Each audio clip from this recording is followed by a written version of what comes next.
All right.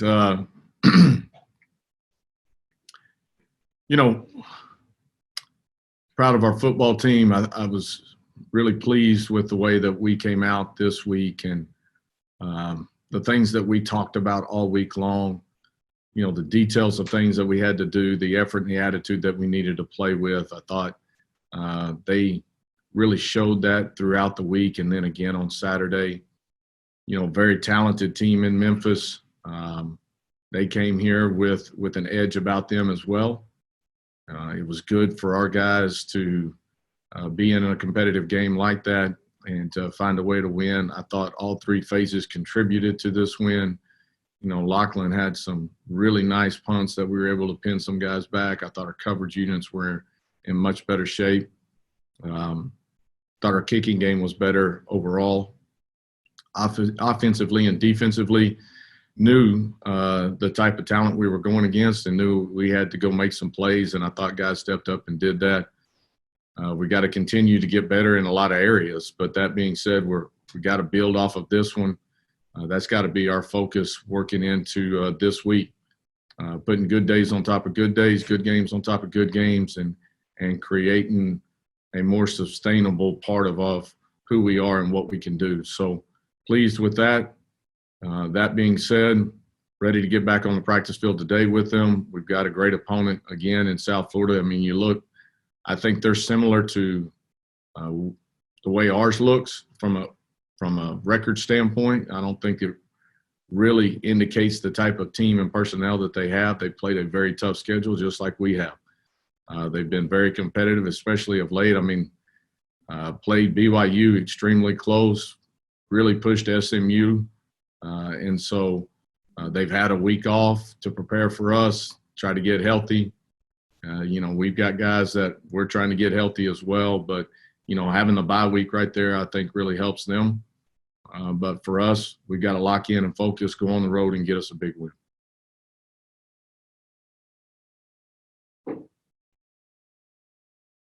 Questions?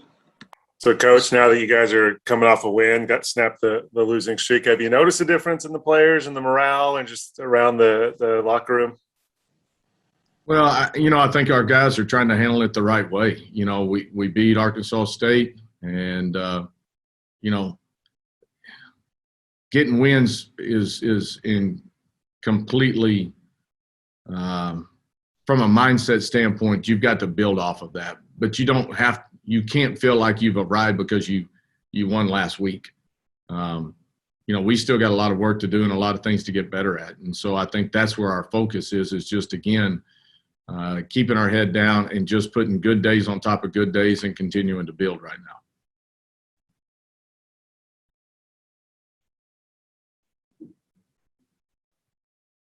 Trayvon had a nice day for you. What's kind of the story behind how he ended up coming to TU? Did you have people that had recruited him when he was in high school and had relationships, or was it, just somebody who was in the portal and an area of need? How did he end up here, and what have you seen from him since he's been here? You're talking about Trayvon Fuller, correct? Yes. Yeah. Okay. Yeah. I got a couple of Trayvons. I got to make sure I'm answering the right one. With Trayvon Fuller, I mean, he was a guy we knew about out of high school, obviously. Was heavily recruited, ended up going to A&M. When we saw his name pop in the portal, he was a guy, obviously, that we had interest in. But you still got to do your research and your background. Had some connections with the staff down there. Obviously had connections with his high school coaches. And just, again, the portal moves so quickly. And if you're going to get involved in it, you've got to make some pretty quick decisions on it, but you still want to be able to do your research. Felt like he really fit what we were looking for, dynamic player, a guy that had worked his tail off where he was, had always been that next guy in, and he was looking for an opportunity to be a more impactful player. We thought we could provide that opportunity for him. Obviously, he had to come in here, do his job, win the job, and all of that, but he has been an absolute pleasure to have on our football team. He works his tail off, comes with a smile every day. He's hungry to be great. He's done a good job both on and off the field and in the classroom. But he has been a spark for us when it comes to what we've been able to do defensively for sure. What does it say for him, that he's playing with that cast on his hand, still been able to make a couple interceptions and, is just playing through that? Yeah, I think he'd have a couple of more by now if it wasn't for that. I don't even want to call it a cast. I mean, it's more than that, it looks like. But ironically enough, Sunday when I'm seeing him as we're going to meetings, and I'm like, I can't wait to see you play with two hands again. He's played so long with one now. But, for him, I think we're getting close to being able to be able to take that off. It's a mental thing, I think, as much as anything. But, he never saw it as hey, this is holding me back. I mean, he went in, had the surgery done on it, and I'm telling you, the next day he was ready to be back on the practice field and working, and that's how hungry he is. Say hello to the post, lady. Yeah, that's my wife actually this time. So he got to lead the band, do that thing you guys do after wins. I guess transfers have been around forever, but I guess with the portal, there's more of that sort of thing. But just, a guy who comes in and within just a matter of weeks or a couple months is able to, fit in the locker room and get to experience a moment like that. I would imagine, that's the kind of thing you like to see. Yeah, it really is. And I think that goes to who he is as a person, how he's come in here and worked. He's always been about, the team since he's been here. He didn't come in here with that mindset of, I'm coming from this place or that place. And the way we do things may be different from the way he had been doing some things or more accustomed to doing some things. But for him, it was whatever you want me to do, whatever you ask me to do, I'm going to do that plus more. And that's been really refreshing. Seeing a guy come in and just go to work and want to be a part of a locker room, a part of a team, and really try to just have an impact when he got here. Another 100-yard day for Shamari. How hard is that?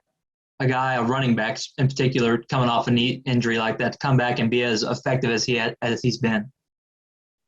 Well, again, I think you put a lot of that on Shamari and who he is as a person. A guy that has worked diligently to fight his way back. Always with that little hesitation in the back of your mind, you have a major injury like that. Am I going to be the same? Am I going to be able to react the same and do the same things that I've done in the past and be the same type of player? And Shamari just continued to work. Really did a great job in his rehab. Obviously, we brought him along a little bit slower, tried to take care of him through all of that, and just really listening to him and to his body and where he was. But Shamari's always hungry, wanting to push. And it's been really good for him and for us to see him come back and be the type of player that he has always been and will continue to be. Is that position in particular, is that one that in your experience you've seen guys struggle to come back from just because of the amount of cutting and the amount of trust they have to put on that knee? Well, yes, but probably more specific, just Shamari's running style. He's got great vision, and he is a cut/type runner. And so when he sees things, he's putting his foot in the ground, he's jump cutting, he's putting a lot of stress in some areas. And I just thought with his running style, just wanting him to have the confidence and the strength to be able to do the things that he's always done. Obviously, you've seen him do that. But his running style, I think, also contributed to kind of how that was going to play itself out more than just as a running back.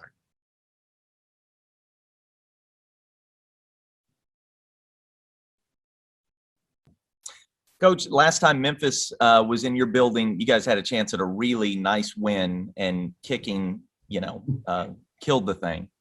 They missed 3 field goals the other night. You guys haven't missed all year. Just how much better a situation is this for a head coach when you can make decisions with trust, in your field goal kicking You don't have to go for it on every fourth down, and it surely changes the way you call plays.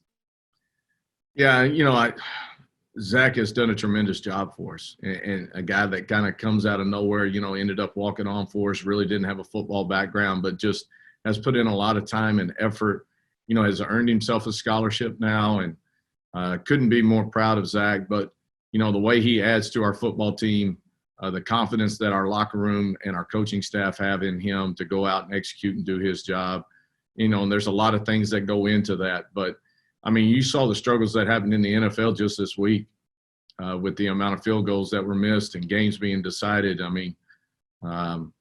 It's a pressure position, and to have a guy that you have confidence in that can go out and perform it at the level that he has definitely given us confidence.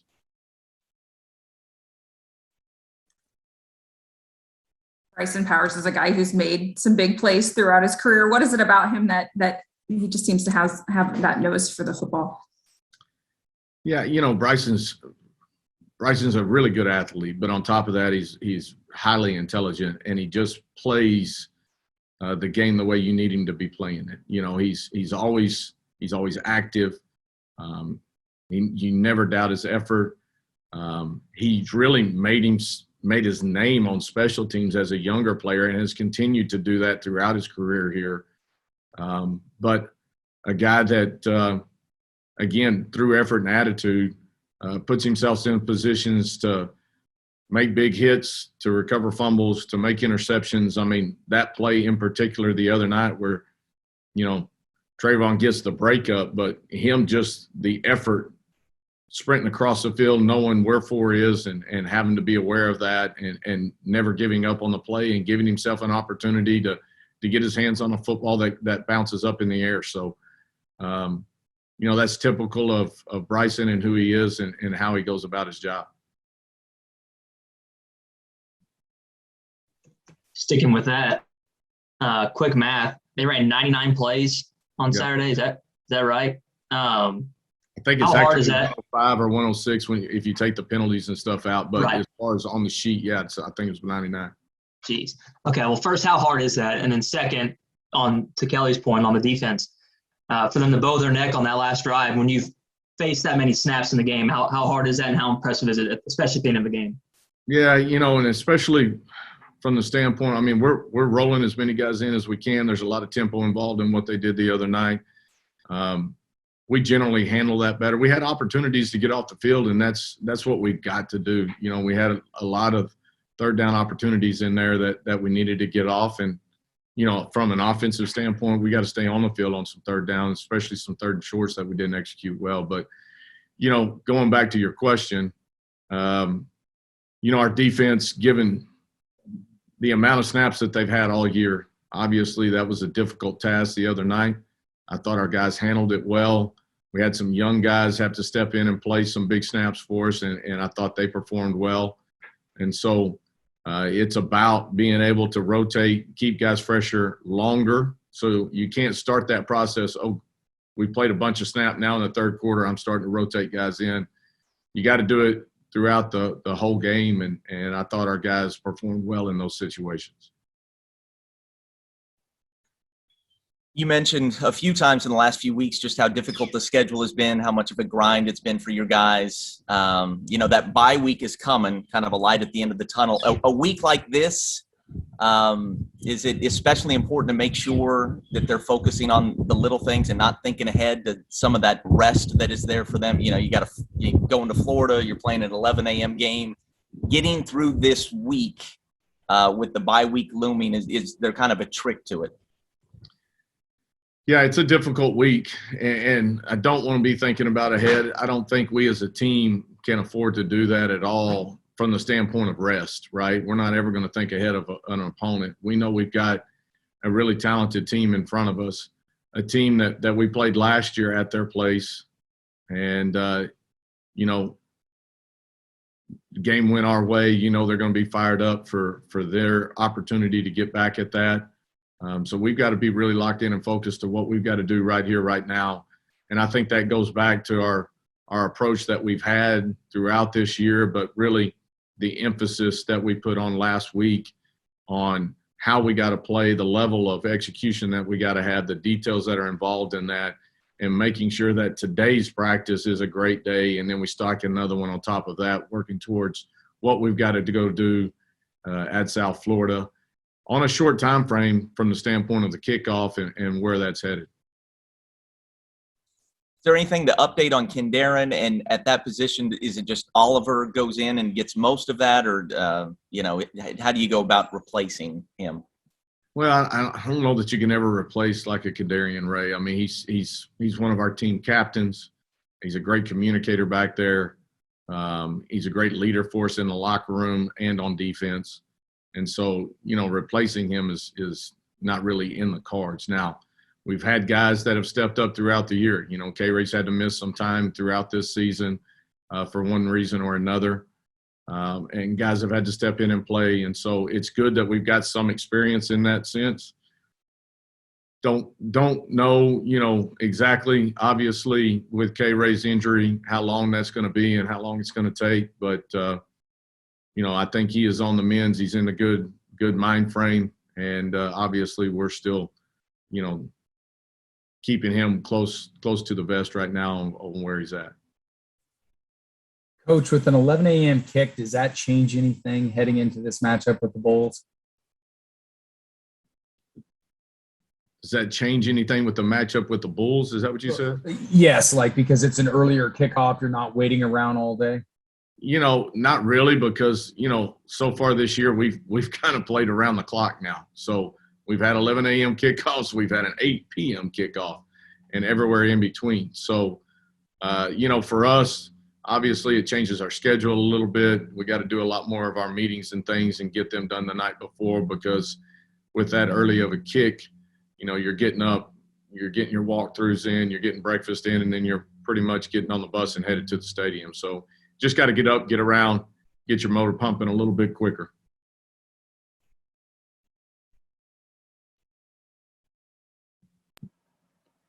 Anything else for Coach? I got another one. We talked about Jackson Player. It's obvious to even us that he's really good, but, the stat sheet will never tell the story with him. And, last year, even when Zaven was out, when he had some injuries towards the end of the year and didn't play in the bowl game, your defense was still fine. But it seems like when Player's off the field, it's kind of noticeable, right? I mean, obviously the first half with Houston, but also just when he needs a blow with a drive here, there. Is he as valuable a guy? I mean, even as great as Zaven was, is he as valuable a defensive player, as you've coached in your time? Yeah, I mean, Jackson he can play all three spots. So just the versatility of him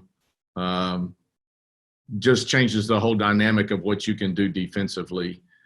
And then the type of dynamic player that he is when he's on the field, he's just so disruptive. Whether he's at the nose or at the tackle or at the end spot, he's just his strength, the quickness that he plays with, his football IQ, and seeing how they're trying to attack him, trying to block him. But he's always finding ways to affect things. The big sack late with him and Goody together, huge play in the game right there on that last drive. You think back to the Oklahoma State, Justin Wright gets the pick six, but if you go back and really look at the tape, it's Jackson that's pressuring Spencer at that time that's making him get rid of that football early. There's things, like you said, that don't show up on the stat sheet that he brings to the table each and every time, each and every play, and just the effort and the attitude that he plays with all the time. I mean, he's just relentless to the football and wreaking havoc any way he can. Is a little rock the baby thing he was doing after he was making plays the other day. Do you ever check with the referee, hey, after he does, is that okay? Can he do that? Make sure what is too much, and you know what I mean? How do you have a feel for that sort of thing? Because you might have had to put the kibosh on it. That could have been bad. Trust me, the officials don't mind coming and telling me the things that they disagree with that we do. So they usually give me a heads up if they think something's a little too dramatic, I guess. So, I don't think he did anything that anybody else across college football is not doing. You like that one as far as celebrations go? Rock the baby? As long as they're quick and we're celebrating with each other and I'm all about it because this game's played with a lot of emotion and passion. And when you get an opportunity to make a big play, especially as a defensive lineman, and you make a tackle for a loss or a sack or you're knocking down a pass or whatever it might be, you need to celebrate those opportunities. It's just like when you score a touchdown. I mean, you need to have some type of celebration. You've worked too hard to get to that thing. I mean, celebrate, have some fun with it because you want to get there and do it again. Really quick, you may have hit on in the post game, and if you did, I apologize. The jerseys were sweet, and apparently, looking at your Twitter, I guess it was a surprise. Is that? Yeah, there you guys. How'd that happen? Well, it's something we've been wanting to do for a while, but we got them in, and the players knew nothing about it. Really, not even all the staff knew anything about it. It's just something that we kind of talked about and planned, and we were wondering if they would get in time to be here for homecoming. They actually came in last week, and so we kind of kept it all quiet. We knew the theme and why we did it, going back to the 1950s, and that's what we kind of worked the jersey off of, even from the helmet and the emblem parts of it. I got to give Anthony credit. He did a lot of research on that part of it to kind of make sure that we were traditionally being pretty accurate with what it was going to look like. But I thought the guys, they loved it. Their reaction in the locker room was really pretty special. And then, I think we've generated, I think the traditional University of Tulsa people, alumni, people that have been here, I thought that it hit well with them. I thought they enjoyed it as well. So I thought it was good across the board. I appreciate the university and Rick allowing us to do that for sure.